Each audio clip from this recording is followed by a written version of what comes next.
مفتی صاحب کیا گوشت تقسیم کرنے کا کوئی خاص طریقہ ہے جو سنت اور شریعت سے ثابت ہو؟ قربانی والا خود اپنے لیے کتنا حصہ رکھ سکتا ہے اور کتنا حصہ خدا کے نام پہ تقسیم کرے؟ دیکھیں اس کا تعلق اس چیز سے، اگر آپ قربانی کر رہے ہیں نا اور مالدار ہے وہ شخص، یعنی اس کے گھر میں سال بھر گوشت پکتا رہتا ہے، تو اس کو تو یہی چاہیے جو عام طور سے آپ نے علماء سے سنا ہوگا کہ 3 حصے آپ کر لیں، ایک غریبوں کے لیے کر لیں، ایک رشتہ داروں کے لیے کر لیں، ایک اپنے گھر کے لیے کر لیں۔ لیکن اگر کوئی آدمی خود غریب ہے اور اس کے گھر میں سال بھر بڑی مشکل سے گوشت پکتا ہے، تو اس کے لیے بہتر یہ کہ خود اپنے لیے رکھ لے، اپنے بچوں کے لیے رکھ لے، اپنے بچوں کو کھلائے۔ سب سے زیادہ جو صدقے کے مستحق ہیں وہ آپ کے اپنے بچے ہیں۔ تو کوئی غریب ہے تو اس کو یہ حکم نہیں ہے کہ آپ صدقہ، اور یہ جو 3 حصے کرنے کا حکم ہے یہ بھی کوئی ضروری نہیں ہے۔ اگر مالدار آدمی بھی تقسیم نہیں کرتا تو اس کا یہ مطلب نہیں کہ اس کی قربانی نہیں ہوگی، لیکن مالدار آدمی کو شریعت یہ کہتی ہے بھائی جب اللہ نے دیا ہے تو کیا آپ فریج بھر رہے ہو؟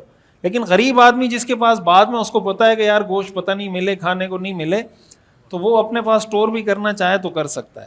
باقی اس طریقے سے تقسیم کر لیں تو یہ بہتر طریقہ ہے، 3 حصے بنا لیں، لیکن وہ شخص جو صاحب استطاعت ہو۔ مفتی صاحب بکرا 1 سال سے کم 10 مہینے کا ہو تو قربانی ہو جائے گی؟ نہیں ہوتی۔ بکرا اگر 1 سال سے 1 دن بھی کم ہوگا تو قربانی نہیں ہوگی۔ گائے کی عمر اگر 2 سال سے 1 دن بھی کم ہو، بکرے کی عمر 1 سال سے 1 دن بھی کم ہو، اور اونٹ کی عمر 5 سال سے 1 دن بھی کم ہو تو اس کی قربانی نہیں ہوتی۔ دمبے میں اس کی اجازت ہے کہ اگر وہ 6 مہینے کا ہے لیکن وہ اتنا تندرست ہے کہ وہ دکھنے میں 1 سال کا لگتا ہو تو پھر اس کی قربانی ہو جاتی۔ یہ حکم صرف دمبے کے ساتھ خاص ہے، اور اس کی وجہ یہ کہ حدیث میں اس کی اجازت ہے۔ کیا مردے کی طرف سے قربانی کرنا جائز ہے؟ بالکل جائز ہے، آپ کسی کی طرف سے بھی قربانی کر سکتے ہیں۔ مردے کی طرف سے جو قربانی ہوتی ہے نا، کوئی آدمی اپنے والدین کے مرحومین کے لیے قربانی کرتا ہے، یہ اصل میں نفلی قربانی ہوتی ہے کہ بھائی میں اپنے والد کے ایصال ثواب کے لیے، جیسے آپ قرآن پڑھ کے ایصال ثواب کرتے ہیں، صدقہ دے کے ایصال ثواب کرتے ہیں، کسی کو کوئی کہیں کنواں کھدوا دیا اس کا ایصال ثواب کر دیا، یہ قربانی بھی اسی طرح کی ہے کہ بھائی ایک حصہ میں نے اپنے والد کا شامل کیا ہے تاکہ اللہ تعالیٰ اس کا اجر میرے والد صاحب کو پہنچا دے۔ تو مرحومین کی طرف سے قربانی کی جا سکتی ہے، اور ایک جو مرحومین کی طرف سے نفلی قربانی ہوتی ہے نا، وہ 1 سے زیادہ لوگوں کی طرف سے بھی کی جا سکتی ہے۔ مثال کے طور پر آدمی ایک ہی حصہ ڈالے اور یہ نیت کر لے کہ اس کی والدہ کا بھی مثلاً انتقال ہو گیا، والد کا بھی انتقال ہو گیا، تو وہ یہ کہے کہ یہ ایک حصہ میں اپنے والدین کی طرف سے کر رہا ہوں۔ لیکن اگر اس پہ خود قربانی واجب ہے، اس میں 2 نیتیں نہیں ہو سکتی، اس میں صرف اپنی نیت کرے گا کہ یہ میں اپنی قربانی کر رہا ہوں۔ یہ اس صورت میں جب آپ نفلی قربانی کر رہے ہوں، یعنی آپ پہ واجب نہیں ہے، یا آپ پہ واجب ہے آپ اپنی قربانی الگ سے کر رہے ہیں اور والدین کے لیے الگ سے کر رہے ہیں، تو اپنی قربانی میں آپ صرف اپنی نیت کریں گے کہ یہ میں اپنی قربانی کر رہا ہوں۔ جو نفلی قربانی کر رہے ہیں اس میں آپ ایک بندے کی نیت کریں، 10 بندوں کی نیت کریں، اس سے کوئی فرق نہیں پڑتا۔ مفتی صاحب میرا سوال یہ کہ جو وکالتاً قربانی مدارس وغیرہ میں کروائی جاتی ہے، اس کی شرعی حیثیت کیا ہے جانور ذبح کرنے کے بعد؟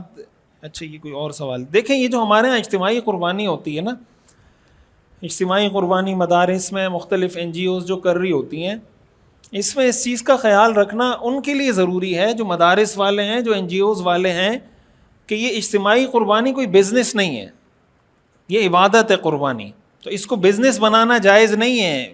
قربانی، اجتماعی قربانی کو بزنس اس سینس میں بنانا، مثال کے طور پر آپ نے 25,000 روپے حصہ رکھا اور آپ نے 1,75,000 روپے جمع کر لیے، اور آپ نے جناب 1 لاکھ کا جانور خریدا، 10,000 کسائی کو دیے، 5,000 کھلائی پلائی کا خرچہ، اور 40-50,000 روپے آپ کا پروفٹ ہو گیا۔ اس طریقے سے اجتماعی قربانی کو بزنس بنانا یہ جائز نہیں ہے۔ اگر کوئی اجتماعی قربانی میں حصہ لیتا ہے تو اس کی 2 صورتیں ہیں، یا تو یہ کیا جائے کہ جو مدرسے والا یا جو بھی اجتماعی قربانی کر رہا ہے، قربانی پہ جتنا خرچہ آئے، جتنے پیسے بچ جائیں، وہ ان سب کو واپس کر دے کہ بھائی آپ نے 25,000 دیے تھے، 2,000 روپے بچ گئے۔ دوسری صورت یہ ہے کہ جب وہ اجتماعی قربانی کے لیے پیسے لے رہا ہو، جو رسید ہے اس پہ وہ لکھوا دے کہ بھائی ہم آپ سے یہ پیسے لے رہے ہیں، اگر آپ کے حصے سے کچھ پیسے بچ جاتے ہیں تو ہم اس میں با اختیار ہیں، ہم چاہیں تو اس کو صدقہ کر دیں، چاہے تو کسی غریب کو دے دیں، اور وہ آپ کو اس کی اجازت دے دے۔ بات سمجھ میں آ رہی ہے؟ مثلاً 23,000 روپے کا اس کا خرچہ ہوا سارا، 2,000 روپے بچ گئے، لیکن رسید پہ آپ نے یہ لکھ دیا تھا کہ جو پیسے بچیں گے وہ ہم کسی کو صدقہ دے دیں گے یا ہم اس میں با اختیار ہیں جو ہم کرنا چاہیں. تو اگر وہ اجازت دے دیتا ہے تب تو ٹھیک ہے, لیکن اس کی اجازت کے بغیر اگر پیسے بچتے ہیں تو وہ لوٹانا ضروری ہے. جانور ذبح کرنے کے بعد پتہ چلا کہ اس کے سارے دانت نقلی تھے, اب کیا حکم ہے؟ یہ بھی ہوتا ہے, کوئی دم نقلی لگا دیتا ہے, کوئی دانت نقلی لگا دیتا ہے, عجیب و غریب چیزیں ہمارے یہاں چل رہی ہوتی. دیکھیں جانور کا جو تعلق ہے نا وہ دانت کے ساتھ نہیں ہے, اصل تعلق ہے عمر کے ساتھ. اگر آپ کو یہ کنفرم ہے کہ اس جانور کی عمر مثلا گائے بیل ہے تو 2 سال سے زیادہ ہے, تو چاہے اس کے دانت گرے ہوں نہ گرے ہوں, وہ کھیرا ہو, اس کی قربانی ہو جاتی. دانت محض ایک علامت ہے. تو اگر یہ پتہ چلتا ہے کہ جانور کے وہ 2 دانت تھا ہی نہیں, 2 دانت نہ ہونے کا مطلب 2 سال کا نہیں تھا, تو ایسی صورت میں تو قربانی نہیں ہوگی. لیکن اگر اس کی عمر 2 سال ہے یہ آپ کو کنفرم ہے, اس لیے قربانی کا جانور لیتے ہوئے احتیاط کرنی چاہیے. جب جائیں پوری تسلی کر کے پوچھا کریں, دانت چیک کر لیں. یہ ایک علامت ہے, جب 2 دانت ہوتا ہے اس کا مطلب وہ 2 سال کا ہوتا ہے. اور اگر اس سے کم اس نے دانت نہیں گرائے ہوئے تو تھوڑی تحقیق کر لیں, اس سے پوچھ لیں. اگر آپ کو اعتماد آ جاتا ہے کہ یہ آدمی ٹھیک کہہ رہا ہے تو آپ اس کی بات پہ اعتماد کر کے لے لیں تو آپ کی قربانی ہو جائے گی. لیکن تعلق دانتوں سے نہیں ہے, تعلق جانور کی عمر سے. مفتی صاحب کیا نفلی قربانی افضل ہے یا اس وقت غزہ کے مسلمانوں کی مالی امداد کرنا افضل ہے؟ کسی پر اگر نفلی قربانی سے تو بہتر ہے غزہ کے مسلمانوں کی مدد کریں. اس وقت جو واجب قربانی ہے وہ تو آپ نے ہر حال میں کرنی ہی کرنی, لیکن نفلی قربانی سے تو زیادہ بہتر ہے کہ آپ غزہ کے مسلمانوں کی. مثال کے طور پر کوئی آدمی 4 قربانیاں کرتا ہے تو مثلا 2 حصے, مثلا ایک اس کا ہے, ایک اس کی گھر والی کا واجب ہے, 2 وہ نفلی کر رہا ہے, 2 کے پیسے غزہ بھیجوا دیں. مفتی صاحب کیا مدرسے کی طرف سے قربانی کر سکتے ہیں جانور خریدنے کے بعد جو رقم بچ جائے؟ یہ میں نے بتا دی ہے پہلے ہی. ضرورت سے زائد سامان کی مکمل تفصیل جیسے عورت کے جہیز کے برتن اور دیگر سامان کا حکم. دیکھیں عورت کے پاس عام طور سے ہمارے ہاں سونا بھی ہوتا ہے اور اس کے جہیز کا سامان بھی ہوتا ہے, اور عام طور سے جوائنٹ فیملی سسٹم میں جو جہیز کا سامان ہوتا ہے وہ استعمال نہیں ہوتا, وہ اس کے 1-2 سال تک تو ویسے ہی عموماً رکھا رہتا ہے جہیز کا جو سامان ہوتا ہے. اس کا مطلب وہ جو اس کا سامان ہے وہ ضرورت سے زائد ہے. ضرورت سے زائد کا مطلب یہ ہوتا ہے ایسی چیز جو پورے سال میں ایک دفعہ بھی استعمال نہ ہوتی ہو, اس کا مطلب یہ کوئی ضروری چیز نہیں ہے. تو اس وجہ سے اگر کسی عورت کے پاس 1 تولہ سونا بھی ہو اور جہیز کا ایسا سامان رکھا ہوا ہے جو استعمال ہی نہیں ہوتا, سال بھر 2 سال استعمال ہی نہیں ہوتا, تو ایسی عورت پر قربانی واجب ہو جاتی. قربانی مرد پر لازم نہیں ہے کہ اپنی بیوی کی قربانی کرے, عورت پر لازم ہے. عورت پر لازم ہے کہ خود اپنی قربانی کرے, چاہے اس کو زیور بیچنا پڑے, کچھ بھی کرنا پڑے, یہ عورت پہ لازم ہے.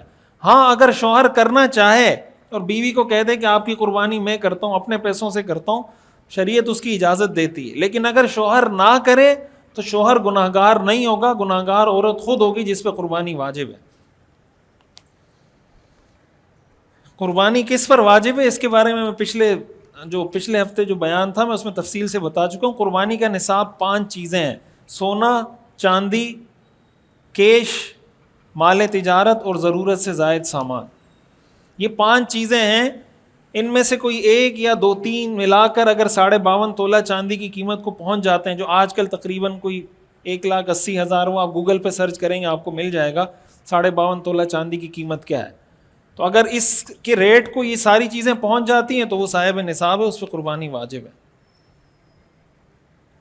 میں نے بکرا قربانی کے لیے مختص کیا تھا جس کی قیمت لگ بھگ 30-35 ہزار روپے ہے, جبکہ میرے ذمے قرض بھی ہے اور جس نے قرض دیا ہے وہ قرض کا مطالبہ کر رہا ہے, تو میں قرض چھڑانے کے لیے بکرے کو فروخت کر سکتا ہوں, قربانی سے دستبردار ہو سکتا ہوں؟ اس کا تعلق اس چیز سے ہے کہ آپ صاحب نصاب ہیں یا نہیں. اگر صاحب نصاب ہے تو آپ اگر یہ بکرا بیچ بھی دیں تو قربانی تو آپ کو کرنی ہے, دوسرا بکرا خریدیں گے یا کہیں حصہ ڈالیں گے, قربانی تو کرنی ہی کرنی. لیکن اگر صاحب نصاب نہیں ہے اور آپ نے بکرا رکھا ہوا تھا اس نیت سے اور قرضدار آپ کو تنگ کر رہا ہے, تو آپ بکرا بیچ کے قرض ادا کریں, وہ آپ کے لیے زیادہ اہم ہے. اگرچہ بعض فقہا یہ کہتے ہیں کہ غریب آدمی اگر قربانی کا جانور خرید لے نا تو اس پہ وہ جانور ذبح کرنا واجب ہو جاتا ہے, یعنی اب وہ اس کو نہیں بیچ سکتا. مالدار آدمی اگر قربانی کا جانور خریدے نا, وہ اس پہ یہ لازم نہیں ہوتا کہ وہ اسی جانور کی قربانی کرے. وجہ اس کی ہے کہ اس پہ تو قربانی ویسے ہی واجب تھی. غریب آدمی اگر جانور خرید لے، غریب کا مطلب جو صاحب نصاب نہیں ہے، اس پہ قربانی واجب نہیں ہے، لیکن اس نے جانور خرید لیا کہ میں نے قربانی کرنی ہے، تو فقہاء نے لکھا ہے کہ اس پہ اسی جانور کی قربانی واجب ہو جاتی. وجہ اس کی کیا ہے کہ اس پہ تو قربانی واجب تھی نہیں، نفلی قربانی تھی، اس نے یہ جانور خرید کر خود اپنے اوپر واجب کر دی. جیسے انسان نظر مان لیتا ہے، کوئی آدمی یہ کہنا کہ میں نظر مانتا ہوں کہ میں ایک بکرا ذبح کروں گا، تو یہ بکرا ذبح کرنا واجب تو نہیں تھا، لیکن جب اس نے نظر مان لی تو بکرا ذبح کرنا اس پہ واجب ہو گیا. تو جب غریب آدمی جانور خرید لیتا ہے تو اس پہ قربانی واجب نہیں ہوتی، وہ اپنے اوپر واجب کر دیتا ہے. جب واجب کر دیتا ہے پھر اس کے لیے جانور کا بیچنا جائز نہیں ہوتا. عام طور سے مسئلہ یہی ہے. لیکن یہ جو انہوں نے پوچھا ہے نا کہ مجھ پہ قرضہ ہے، تو بعض فقہاء نے اس میں اس کی گنجائش دی ہے کہ اس کا اعتبار عید کے دنوں میں ہوتا ہے، کہ عید کے دنوں میں اگر اس کے پاس ہوگا تو متعین ہوگا، نہیں تو نہیں ہوگا. اس لیے بہرحال یہ قربانی کے جانور بیچ کے اپنا قرضہ ادا کر لے.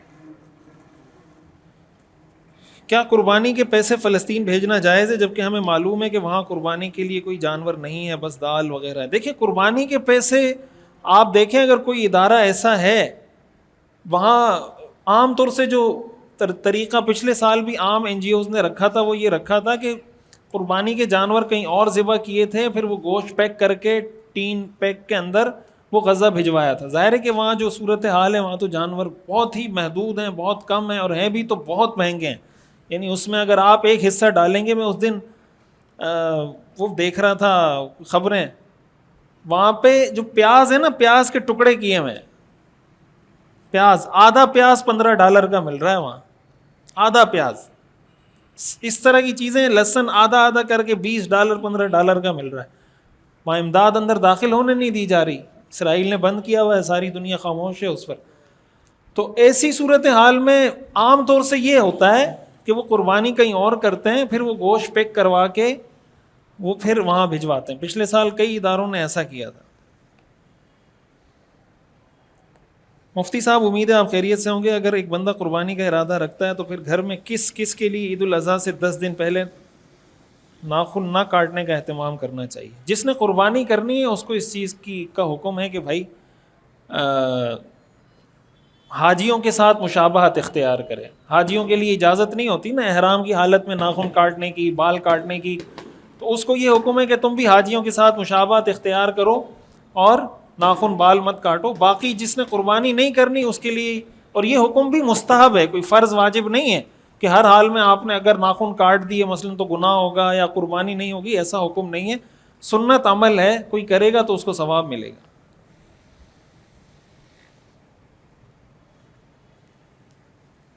مفتی صاحب لوگ آج کل کوئی چیز خریدتے ہیں تو اس کی معمولی رقم ایڈوانس کے طور پر دیتے ہیں، جبکہ بقیہ رقم وہ چیز منڈی میں بیچ کر ادا کیا کرتے ہیں. کیا اس طرح کسی جانور، گاڑی، پلاٹ وغیرہ کی لین دین کرنا شرعی درست ہے؟ بس اگر آپ نے دیکھیں شریعت میں معیار یہ ہوتا ہے کہ آپ جب کوئی چیز خریدتے ہیں نا، مثال کے طور پر آپ موبائل خرید رہے ہیں، 1 لاکھ کا موبائل ہے، ٹھیک ہے، آپ نے موبائل اس کو کہا کہ بھائی یہ 1 لاکھ میں میرا ہو گیا. اس نے آپ کو موبائل دے دیا، آپ نے اس کو ٹوکن دے دیا، 20,000 روپے دے دیے، 10,000 روپے دے دیے، تو اب یہ موبائل آپ کا ہو گیا. اور آپ پر اس کے مثلاً اگر آپ نے 10 دیے، 90,000 روپے اس کے آپ پر ڈیو ہو گئے. اب آپ یہ موبائل بیچنا چاہیں، وہ موبائل ہو، پلاٹ ہو، گاڑی ہو، کچھ بھی ہو، آپ آگے بیچ سکتے ہیں. لیکن شرط یہ کہ آپ کا اس کے ساتھ معاملہ فائنل ہو گیا ہو، معاملہ فائنل ہو گیا ہو کہ یہ چیز میری ہو گئی. اب آپ چاہے 1 لاکھ کی بیچیں، 2 لاکھ کی بیچیں، 90,000 کی بیچیں، وہ آپ کا ہیڈیک ہے. آپ نے ہر حال میں اس کو 1 لاکھ روپے پورے کر کے دینے ہیں. تو اگر آپ کا پہلے شخص کے ساتھ معاملہ فائنل ہو چکا ہے، اس کے بعد چاہے آپ بیچنے کے بعد پیسے دیں، بیچنے سے پہلے پیسے دیں، اس سے شریعت کی نظر میں کوئی فرق نہیں پڑتا. مفتی صاحب اگر 2 بھائی ہیں جس پہ قربانی واجب نہ ہو، اگر آدھے پیسے کر کے قربانی کرے تو اس کے بارے میں رہنمائی فرمائیں. دیکھیں جوائنٹ فیملی سسٹم میں اگر ایسا ہے نا، مثال کے طور پر 4 بھائی ہیں اور مثال کے طور پر وہ 2 لاکھ کا جانور لے کر آئے. اب ہونا تو یہ چاہیے کہ 4 حصے ہیں تو 50,000 روپے 4 بھائی ملائیں. اور لیکن بعض اوقات یہ ہوتا ہے کہ کسی کے مالی حالات کمزور ہوتے ہیں، کوئی مالی اعتبار سے تھوڑا مضبوط ہوتا ہے، تو اگر کوئی یہ کہہ دیتا ہے کہ یار تم 20,000 روپے دے دو، باقی تمہارے 30,000 روپے میں دے دوں، 20,000 دے دو، تمہارا حصہ ہم شامل کر لیتے ہیں، تو یہ ٹھیک ہے. اور اس کو یہی سمجھا جائے گا کہ جو باقی 30,000 روپے ہیں یہ اس کی طرف سے اس کے بھائی نے ادا کیے ہیں، اور گویا اس نے اصل میں 50,000 ہی ادا کیے ہیں، 20,000 خود ادا کیے ہیں، 30,000 اس کے بھائی نے اس کی طرف سے ادا کیے ہیں۔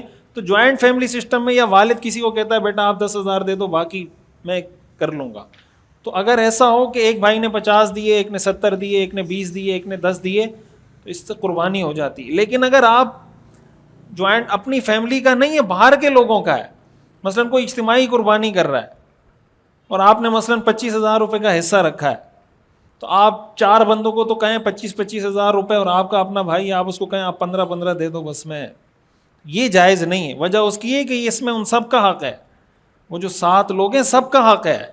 اس کا مطلب یہ کہ یہ آپ ان کے پیسوں سے دے رہے ہیں تو ان کے پیسوں سے ان کی اجازت کے بغیر آپ نہیں دے سکتے، لیکن اپنے گھر میں اگر کر رہے ہیں تو ظاہر اجازت ہوتی ہے سب کی، تو اس میں مسئلہ نہیں ہے۔ مولانا آج کل اکثر لوگ کوئی نہ کوئی حرام کام میں ملوث ہوتے ہیں، مثلا سود خوری، زناکاری، کسی کے حق پر ڈاکہ ڈالنے والا، تمام تر نافرمانیوں میں کسی ایک پر اگر وہ لگا ہوا ہے۔ دیکھیں یہ بات ٹھیک نہیں ہے کہ کوئی نہ کوئی حرام کام میں ملوث ہوتا ہے، ضروری تھوڑی کہ ہر آدمی حرام کام میں ملوث ہو۔ یہ تصور کرنا ہے، یہ سوچنا، یہی غلط چیز ہے۔ کیسے آپ نے فرض کر لیا کہ ہر آدمی حرام میں ملوث ہوتا ہے؟ بہت سے لوگ ہیں جو حرام سے بچتے ہیں اور بہت احتیاط کرتے ہیں، تو جو سود سے بھی بچتے ہیں، حرام خوری سے بھی بچتے ہیں، رشوت سے بھی بچتے ہیں، اپنا کام ایمانداری سے کرتے ہیں، تو ایسا نہیں ہے۔ اور شریعت میں ہمیں حکم یہ ہے کہ جب تک کسی کے بارے میں آپ کو یہ صراحتاً پتہ نہ ہو کہ یہ آدمی حرام خور ہے یا یہ آدمی اس گناہ میں ملوث ہے، تو ہم اس کو ٹھیک ہی سمجھیں گے۔ جب تک کسی آدمی کے، ایک تو ہوتا ہے نا علل اعلان جو آدمی گناہ کرتا ہو، علل اعلان شراب پی رہا ہے، علل اعلان گناہ کر رہا ہے اور اظہار کر رہا ہے کہ ہاں میں ہوں ایسا۔ ایک آدمی ہے مثال کے طور پر کوئی گناہ کر رہا ہے لیکن کسی کو نہیں پتا، شریعت یہی کہتی ہے بھائی تم اس کو نیک سمجھو، ہمیں کیا پتا کہ وہ نیک ہے یا نیک نہیں ہے، جب ظاہر اس کا ٹھیک ہے تو بس وہ ٹھیک ہے۔ تو اس لیے اگر کسی کے بارے میں ہمیں کنفرم نہیں ہے کہ یہ حرام کھاتا ہے یا اس کی کمائی حرام ہے، تو ہم یہ نہیں کہیں گے کہ یہ حرام کھاتا ہے لہٰذا اس کے ساتھ ہو سکتا ہے حرام کھاتا ہو سکتا ہے حرام کماتا ہو، اس لیے اس کے ساتھ قربانی کا حصہ شامل نہیں کر سکتے، یہ ٹھیک نہیں ہے۔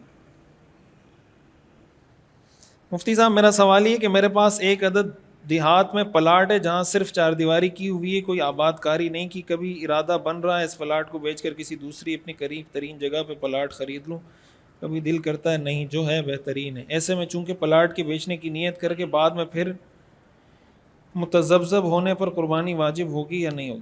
دیکھیں اس کا تعلق اس سے کہ یہ جو پلاٹ ہے، ایک ہوتا ہے کہ پلاٹ آپ نے خریدا ہے، آپ کے پاس گھر ہی نہیں ہے، کرایہ، آپ کرائے کے گھر میں رہ رہے ہیں اور آپ نے پلاٹ خریدا ہے کہ اس پہ میں گھر بناؤں گا، تو یہ مال تجارت تو نہیں ہے جو انہوں نے سوال کی۔ مال تجارت کی ڈیفینیشن شریعت میں یہ ہوتی ہے کہ ایک آدمی کوئی چیز خریدے اور اس نیت سے خریدے کہ میں نے بیچنی ہے، جیسے دکاندار دکان کے لیے سامان خریدتا ہے نا، تو اس نیت سے خریدتا ہے کہ یہ میں نے آگے سیل کرنا ہے۔ ایک شرط اس میں ہی ہے، دوسری شرط یہ ہے کہ اس کی یہ شرط، یہ ابھی بھی اس کا یہی ذہن ہو کہ میں نے سیل کرنا ہے۔ مثال کے طور پر کسی نے گاڑی خریدی، اس کی نیت یہ تھی کہ گاڑی میں نے آگے سیل کرنی ہے، اچھا ریٹ لگے گا تو میں بیچ دوں گا، بعد میں اس نے کہا نہیں یار یہ میں گھر کے لیے رکھ لیتا ہوں، اب یہ گاڑی مال تجارت نہیں ہے، اس لیے کہ اس وقت تو نیت تھی بیچنے کی، اب نہیں ہے تو یہ مال تجارت نہیں ہے۔ لیکن اگر کسی کے پاس ایسی گاڑی ہے، ایسا پلاٹ ہے جو اس کی ضرورت نہیں ہے، مثال کے طور پر کرائے کے گھر میں رہ رہا ہے اور اس نے ایک پلاٹ خریدا ہے اس لیے کہ یار میں بچوں کے لیے گھر بناؤں گا، تو یہ پلاٹ ضرورت سے زائد نہیں ہے۔ لیکن اگر ایک گھر میں رہ رہا ہے، اپنا اس کا گھر موجود ہے، ایک پلاٹ اضافی ہے جو نہ اس نے کرائے پہ دیا ہوا ہے نہ اس سے اس کی کوئی انکم آ رہی ہے، بس ویسے ہی ایک پلاٹ رکھا ہوا ہے، یہ پلاٹ ضرورت سے زائد ہے، اس پلاٹ کی قیمت، ظاہر ہے جب پلاٹ کی قیمت لگائیں گے تو قربانی اس پہ واجب ہو جائے گی۔ تو اس کا تعلق اس چیز سے ہے کہ وہ چیز ضرورت سے زائد ہے یا نہیں، اگر ضرورت سے زائد ہے تو اس کو قربانی کے نصاب میں کاؤنٹ کیا جائے گا، لیکن اگر وہ ضرورت ہے تو پھر قربانی کے نصاب میں کاؤنٹ نہیں ہوگا۔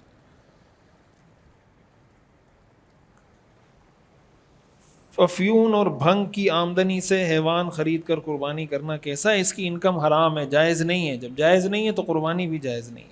حرام مال میں قربانی واجب نہیں ہوتی، قربانی واجب ہوتی ہے حلال مال، جس کی آمدنی حرام ہو اس پر قربانی واجب ہی نہیں ہوتی، نہ اس پہ زکوٰۃ واجب ہوتی ہے نہ اس پہ قربانی واجب ہوتی ہے، اس لیے کہ اللہ تعالیٰ کو حرام مال چاہیے نہیں۔ زکوٰۃ بھی حلال مال پہ فرض ہوتی ہے، قربانی بھی حلال مال پہ واجب ہوتی ہے. جس کی کل آمدنی حرام ہے اس پہ نہ زکوٰۃ فرض ہے نہ اس پہ قربانی فرض ہے. اس پہ یہ فرض ہے کہ یہ پیسے جس کے ہیں اس کو واپس کرے، اپنی جان چھوڑائے اس سے، یہ اس پہ فرض ہے. بے نمازی کے ساتھ قربانی کرنا کیسا ہے؟ ٹھیک ہے بھائی، اصل تعلق اس چیز سے اس کی انکم حلال ہے یا حرام ہے. باقی اس چیز کی تحقیق میں آپ پڑھیں گے کہ بے نمازی ہے نہیں ہے تو 100% نمازی تو آپ کو 5-6% ہی ملیں گے بڑی مشکل سے، تو پھر تو قربانی ہو ہی نہیں سکتی کسی کے ساتھ. یہ بعض لوگوں کو کچھ زیادہ ہی جو ہے نا وہ ہو جاتا ہے، مسالہ زیادہ لگ جاتا ہے نیکی. بہرحال اگر آپ کے پاس 52.5 تولہ چاندی جتنا سونا ہو مگر چاندی یا روپیہ نہ ہو تو کیا پھر 52.5 تولہ چاندی جتنا سونا ہے لیکن کسی کے پاس مثلاً 1 تولہ سونا ہے لیکن اس کے پاس کیش بھی نہیں ہے، اس کے پاس ضرورت سے زائد چیزیں بھی نہیں ہیں، چاندی بھی نہیں ہے، مال تجارت بھی نہیں ہے، اس پہ قربانی واجب نہیں ہے. اس لیے کہ اگر صرف سونا 1 تولہ ہے تو پھر اس کا 7.5 تولہ ہونا ضروری ہے. لیکن اگر سونا پلس کچھ اور بھی ہے، مثلاً پلس چاندی یا پلس کیش یا پلس ضرورت سے زائد سامان، پھر اس کی قیمت لگائی جاتی ہے 52.5 تولہ چاندی پھر نصاب ہوتا ہے. تو وہ 1 تولہ سونا ظاہر ہے مہنگا ہوتا ہے 52.5 تولہ چاندی سے. ایک شخص کا اپنا گھر ہے اور مزید 2 گھر یا فلیٹ کرائے پر ہوں لیکن قربانی کے دنوں کے وقت اتنے پیسے نہیں ہوتے. دیکھیں اگر آپ نے فلیٹ کرائے پر دیے ہوئے ہیں تو یہ فلیٹ ضرورت سے زائد نہیں ہے، یہ فلیٹ آپ کی ضرورت میں ہے، اس لیے ان فلیٹ کی قیمت پہ قربانی واجب نہیں ہوتی. ہاں اگر اس فلیٹ سے جو انکم آ رہی ہے آپ کے پاس اتنی ہے کہ نصاب پورا ہو جاتا ہے تو قربانی واجب ہوگی، ادروائز قربانی واجب نہیں ہوگی.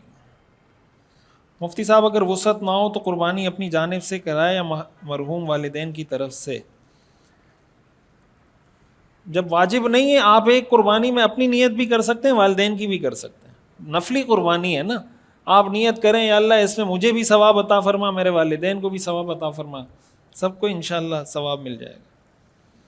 مفتی صاحب جانور میں 7 حصے کرنا کیسا ہے، تفصیل سے بتائیں. یہ جو ہمارے ہاں لوگوں میں بعض اوقات غلط فہمی پائی جاتی ہے نا کہ جانور کے 7 حصے کرنا ضروری ہے یا طاق حصے کرنا ضروری ہے.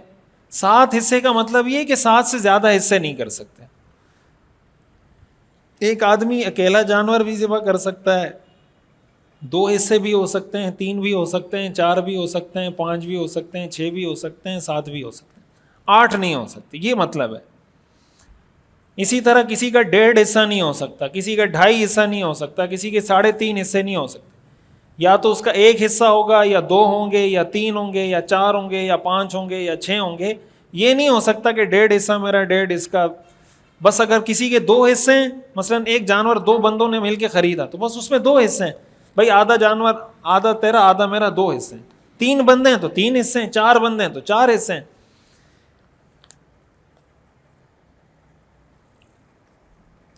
جی مفتی صاحب اگر کسی کی کوئی خالی دکان ہو جو اسے وراثت میں ملی ہو، اسے کرائے پر دینے کا ارادہ اور کوشش ہو لیکن ابھی تک کرائے پر نہ چڑھی ہو، تو بس اگر آپ کرائے پر دینا چاہتے ہیں اس کا مطلب وہ ضرورت سے زائد نہیں ہے، وہ آپ کی ضرورت میں شامل ہے، تو اس کی قیمت پہ قربانی نہیں ہوگی. میں ایک پرائیویٹ ورکر ہوں اور ہمیں عید کے بعد ایک اچھی رقم ملتی ہے جو کنفرم ہے، تو اس صورت میں کیا ہم پہ قربانی واجب ہوگی؟ دیکھیں اگر یہ کوئی عیدی ویدی مل رہی ہے تو ظاہر ہے جب تک ملی نہیں ہے تو آپ کی نہیں ہے، جب تک آپ کی نہیں ہے اور عید کے دنوں میں آپ صاحب نصاب نہ ہو تو اس وجہ سے آپ پہ قربانی واجب نہیں ہوگی. لیکن اگر ان پیسوں سے ہٹ کے آپ صاحب نصاب ہیں تو پھر قربانی آپ پہ واجب ہوگی. اوجڑی کھانا کیسا ہے؟ اوجڑی حلال ہے، جائز ہے، ناجائز نہیں ہے. کسی کو اچھی نہ لگے تو کھانا کوئی فرض واجب نہیں ہے لیکن حرام نہیں ہے. اگر کوئی کسی کی بلڈنگ کے آگے جو اس بلڈنگ کی پارکنگ کی جگہ ہے وہاں اپنا جانور باندھ دے اور اس کے لیے مٹی اور برتن سب رکھ کر جگہ لے لے تو کیا اس کی قربانی جائز ہے؟ یہ بڑا اہم سوال ہے. یہ جو جانور ہم لوگ باندھتے ہیں نا عید کی قربانی کے موقع پر، اس میں 2 طرفہ مسائل ہیں. بعض لوگوں کو بہت زیادہ جیسے ہوتا ہے نا کہ نہیں ہماری گلی میں کوئی قربانی کا جانور آنا ہی نہیں چاہیے، بعض لوگ اس ایکسٹریم پہ پہنچے ہوتے ہیں. یہ بھی غلط طرز عمل ہے. بھائی قربانی اللہ نے واجب کی ہے تو قربانی کا جانور کہاں ہر بندہ گھر میں لے جا کے باندھے گا؟ گلی میں ہی کہیں باندھے گا نا. اصل طریقہ تو یہ ہے کہ کوئی ایسی جگہ ہو، کوئی پارک ہو، کوئی باڑہ ہو، کوئی جگہ ہو، کوئی اجتماعی جوائنٹ، کوئی اس طرح لوگ کوئی جگہ لے لیں رینٹ پہ کہ بھائی ہم 1 مہینے کے لیے 10 دن کے لیے لے رہے ہیں، محلے والے ایسا کر لیں تو سبحان اللہ. لیکن ہر جگہ اس طرح کی جگہ بھی دستیاب نہیں ہوتی. تو اس میں اتنا زیادہ اپنے آپ کو صفائی پسند بنانا کہ نہیں مجھے تو جانور کے گوبر سے بھی الرجی ہے، فلاں سے بھی الرجی ہے، فلاں سے بھی الرجی ہے، تو اتنا صفائی پسند اس طرح کا کہ آپ کو قربانی کے جانور سے ہی نفرت ہونے لگ جائے، ایسا صفائی پسند آدمی اللہ کو پسند نہیں ہے. قربانی کا جانور آپ ذبح کیسے کریں گے؟ قربانی کا جانور آپ جب ذبح کریں گے تو اس کا گوبر بھی آپ پہ لگے گا، خون بھی لگے گا، سب کچھ لگے گا. دوسری ایکسٹریم پہ وہ لوگ ہوتے ہیں جو دوسرے کے گھروں کے سامنے لا کے جانور باندھ دیتے ہیں، وہیں پہ مٹی ڈالی، وہیں پہ چارہ کھلا رہے ہیں، اس کا رستہ بند کیا ہوا ہے، خواتین کے گزرنے کے لیے رستہ نہیں ہے، بچوں کے گزرنے کے لیے رستہ نہیں ہے، ساری گلی بلاک کر دی. اب یہ دوسری ایکسٹریم ہے کہ بھائی آپ قربانی کا جانور لا رہے ہیں تو اس طریقے سے کھڑا کریں جانور کو کہ عورتیں تو گزر سکیں، کوئی آدمی نماز کے لیے جا رہا ہے وہ تو جا سکے، کسی بچے نے اسکول جانا ہے، بچی نے اسکول جانا ہے، وہ تو گزر سکے. تو اس میں اعتدال رکھنا چاہیے. کسی اور کے گھر کے سامنے اس کی اجازت کے بغیر آپ قربانی کا جانور کھڑا نہیں کر سکتے. آپ اس سے اجازت لے لیں، اس کو راضی کر لیں کہ یار میرے پاس جگہ نہیں ہے، اگر کوئی ایسا مسئلہ ہے اس کی اجازت کے بغیر آپ کریں گے تو یہ جائز نہیں ہے. اور ایک چیز یہ بھی قربانی کے حوالے سے یاد رکھیں، قربانی کے بعد ہمارے ہاں جس طریقے سے سڑکوں پہ علائشیں پڑی ہوتی ہیں، جس طرح گلیوں میں خون بہہ رہا ہوتا ہے، بدبو، تعفن، اور پھر اس کی وجہ سے جو جراثیم، پھر اس کی وجہ سے جو بیماریاں پیدا ہوتی ہیں، یہ ہرگز شریعت کی تعلیم نہیں ہے. قربانی کے بعد آپ اپنی گلی کی، اپنے سامنے جہاں آپ نے قربانی کی ہے اس کو ایسا صاف کریں کہ گزرنے والے کو یہ پتہ نہ چلے کہ یہاں قربانی ہوئی ہے. اسلام تو ہمیں اس چیز کا حکم دیتا ہے، حدیث میں آتا ہے ایمان کے 70 سے زیادہ شعبے ہیں. الایمان بضع و 70 شعبۃ، سب سے افضل شعبہ اسلام کا ہے لا الہ الا اللہ. اور حضور نے فرمایا اسلام کا جو سب سے کم درجے والا کام ہے وہ یہ کہ راستے سے تکلیف دہ چیز کو ہٹاؤ.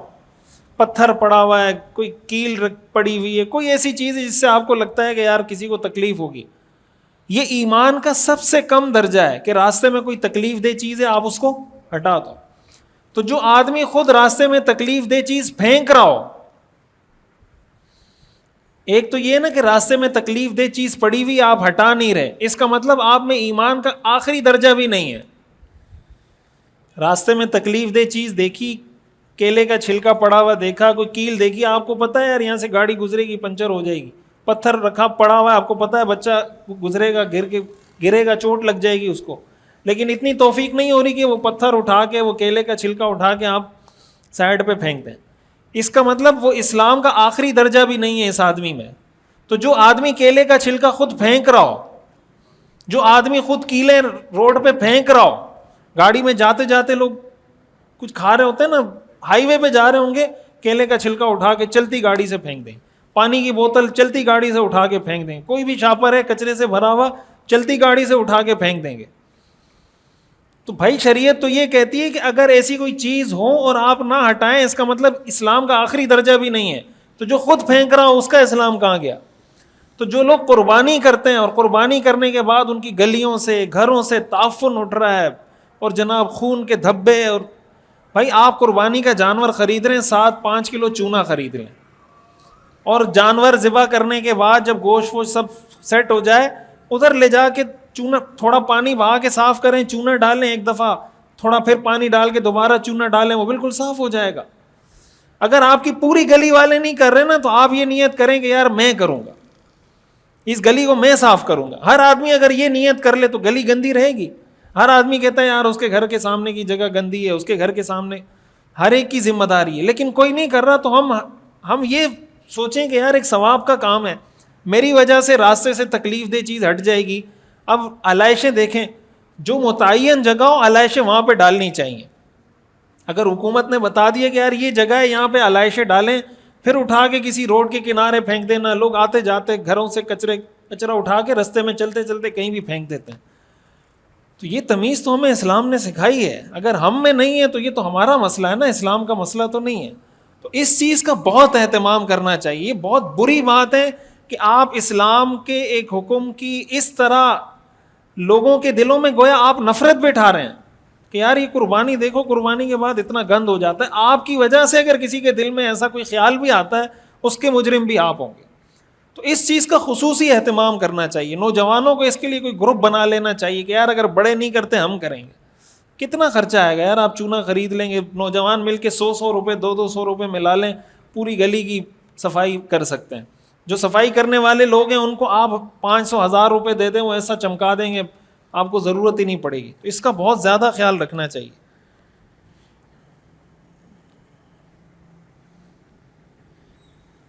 سرکاری محکمے میں کام کرنے والوں کو سرکار کی طرف سے تقریباً 5 لاکھ قرض دیا جاتا ہے جو کہ 5 سال میں واپس ہوتا ہے. تنخواہ میں کٹوتی ہوتی ہے اگر کسی شخص نے وہ قرض لیا اور وہ رقم اس کے پاس موجود ہو. نہیں، اگر قرض لیا ہے، حکومت نے قرض دیا ہے اور آپ نے وہ واپس کرنا ہے تو پھر ان 5 لاکھ پہ ظاہر ہے وہ قرضہ ہے تو وہ نصاب میں کاؤنٹ نہیں ہوتا، اس لیے کہ وہ 5 لاکھ آپ نے واپس کرنا ہے. جانوروں کا تاجر یا کسی عام آدمی نے جانور خرید کر کچھ قیمت کے اضافے کے ساتھ دوسرے لوگوں کے ہاتھ فروخت کر دیا. اس شخص نے اور شرکاء کو شامل کر کے قربانی کی نیت کر لی اور فروخت کرنے والا بھی بقیہ 6 کے برابر. دیکھیں عام طور سے یہ جو ہوتا ہے نا، کسی نے جانور خریدا، بعد میں اس کو اچھے ریٹ مل رہے ہیں تو اس نے بیچ دیا، یہ طریقہ شریعت میں پسندیدہ نہیں ہے. آپ نے اگر قربانی کی نیت سے جانور خریدا ہے، مثلاً آپ 2 لاکھ کا جانور لے کر آئیں، ابھی کوئی آپ سے 2.5 لاکھ کا مانگ رہا ہے، تو آپ اس چکر میں کہ یار میں 2 لاکھ کا دوسرا لے لوں گا، 50,000 پروفٹ ہو جائے گا. شریعت کی قربانی کا جو جانور ہوتا ہے نا، اس سے کسی بھی قسم کا نفع اٹھانا جائز نہیں ہوتا. قربانی کے جانور کا آپ دودھ نہیں پی سکتے، کسی بھی قسم کا نفع آپ اس سے نہیں اٹھا سکتے. اسی طرح قربانی کے جانور کو بیچ کے نفع کمانا یہ بھی ٹھیک نہیں ہے. لیکن اگر کوئی آدمی بیچ دیتا ہے اور دوسرا جانور خرید لیتا ہے، اس کو شریعت کا حکم یہ ہے کہ جو اضافی پیسے کمائیں یہ صدقہ کر دو.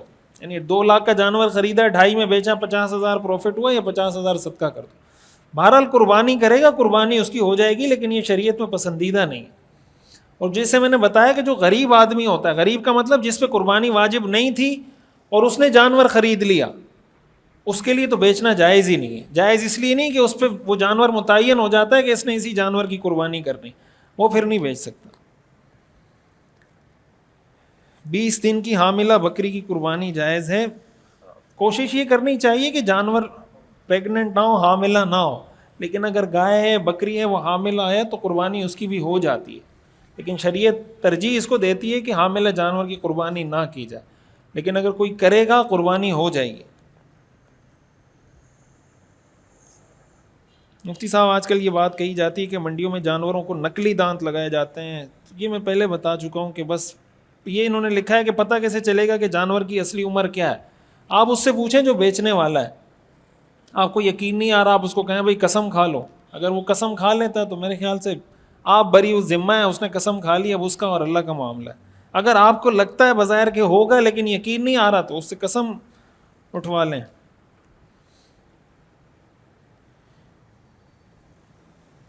حضرت میں نے ایک جانور خریدا ہے، اس میں 35,000 کے حصے ہیں، کیا ایک یا 2 حصہ 30,000 کا ڈال سکتا ہے؟ میں نے بتایا اگر فیملی ممبر ہیں وہ تو ڈال سکتے ہیں، جوائنٹ فیملی. اجتماعی قربانی ہے، اس میں جائز نہیں ہے. ہمارے ایک فیملی ممبر اپنی بیماری کی بنا پر چلنے پھرنے سے قاصر ہیں، یوں ان کا عیدگاہ یا مسجد جا کر نماز عید ادا کرنا نہایت مشکل اور تکلیف دہ ہے. ایسی صورتحال میں وہ نماز عید پڑھے بغیر قربانی کر سکتے ہیں؟ بالکل کر سکتے ہیں. اگر شہر میں کسی بھی جگہ عید کی نماز ہو جائے تو اس کے بعد قربانی کی جا سکتی ہے. لیکن اگر شہر میں کہیں بھی عید کی نماز نہ ہوئی ہو تو پھر قربانی کرنا ٹھیک نہیں ہے. مفتی صاحب کیا 2 بھائی مل کر ایک قربانی کر سکتے ہیں اپنے والد کے نام کی؟ بالکل کر سکتے ہیں. جیسے والد کے نام کی قربانی کرنی ہے، مثلاً 30,000 کا حصہ ہے، 15,000 2 بھائی دے دیں، کر سکتے ہیں. اپنی واجب قربانی جو ہے نا وہ ایک ہی شخص کر سکتا ہے. اس میں آپ کو کوئی سپورٹ کرے کہ یار میں تمہیں 15,000 میں دے رہا ہوں تو ٹھیک ہے. اچھا جی، قربانی کے جانوروں کے متعلق بعض عیوب کی صراحت احادیث میں آئی ہے، جیسے کانا پن، لنگڑا پن، شدید بیماری میں دبلا پن، جن کے ہوتے ہوئے قربانی ناجائز قرار دی گئی ہے. میرا سوال یہ، کیا مذکورہ عیوب توقیفی نوعیت رکھتے ہیں؟ اس کا تعلق یہ انہوں نے سوال کیا ہے کہ صرف انہی عیوب کو دیکھا جائے گا، انہی خامیوں کو جو حدیث میں آئیں، یا اس کے علاوہ بھی کوئی خامی ہو؟ تو ہر وہ خامی جس کو یا عیب جس کو عرف عام میں عیب سمجھا جاتا اور فقہا نے اس کی وضاحت کر دی ہے کہ کیا کیا چیزیں عیب ہوتی ہیں، وہ ساری چیزیں اس میں داخل ہیں، اور کسی جانور میں ایسا عیب ہو تو اس کی قربانی نہیں ہوتی. پچھلی دفعہ میں اس کی کچھ تفصیل بتا چکا ہوں. اگر جانور کا دم، زبان یا کان معمول سے کم ہو اور عیب ہو جسے لوگ ناپسند کرتے ہوں. دیکھیں ایک تو یہ کہ کٹا ہوا ہے، کان کٹا ہوا ہے، دم کٹی ہوئی ہے، تو اگر آدھے سے زیادہ کٹا ہوا ہے، مثلا دم آدھی کٹی ہوئی ہے یا آدھی سے زیادہ کٹی ہوئی ہے، تو پھر اس کی قربانی نہیں ہو سکتی. کان آدھا یا آدھے سے زیادہ کٹا ہوا ہے تو قربانی نہیں ہو سکتی. لیکن اگر اس کی دم ہے ہی چھوٹی تو اس سے فرق نہیں پڑتا.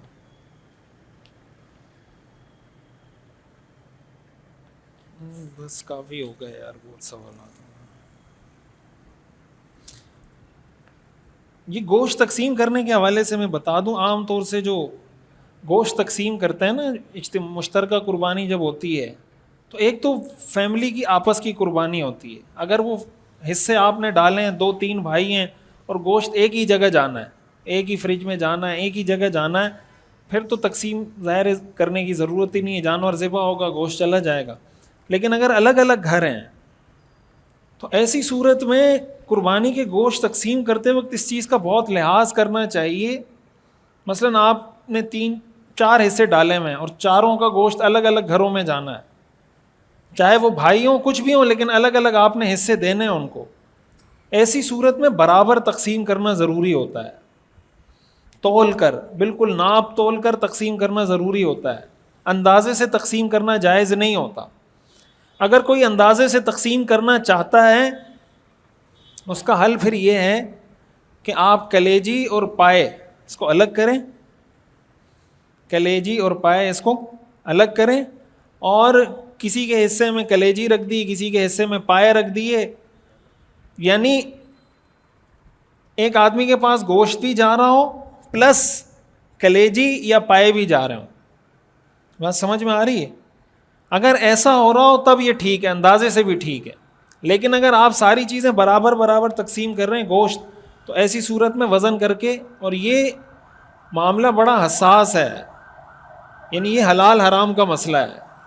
حلال حرام کا مسئلہ اس لیے ہے کہ جب آپ تقسیم میں برابری نہیں کرتے نا تو یہ سود بن جاتا ہے، سودی معاملہ بن جاتا ہے یہ. اور آپ کو پتہ ہے کہ سود حرام ہے. اس کی مثال ایسے ہی ہے کہ آپ کسی کو 20 کلو گوشت دیں اور اس سے 25 کلو گوشت خرید لیں، کہ میں 20 کلو گوشت دے کر 25 کلو گوشت لے رہا ہوں تم سے. تو 20 کلو گوشت دے کر 25 کلو گوشت لینا یہ حرام ہے. تو جب اندازے سے تقسیم ہوتا ہے اس میں یہی ہوتا ہے، کسی کے پاس 20 کلو جا رہا ہوتا ہے، کسی کے پاس 22 کلو، کسی کے پاس 19 کلو. تو یہ جس کا حصہ کم ہو رہا ہوتا ہے نا، یہ دوسرے کے پاس سود بن کے جا رہا ہوتا ہے.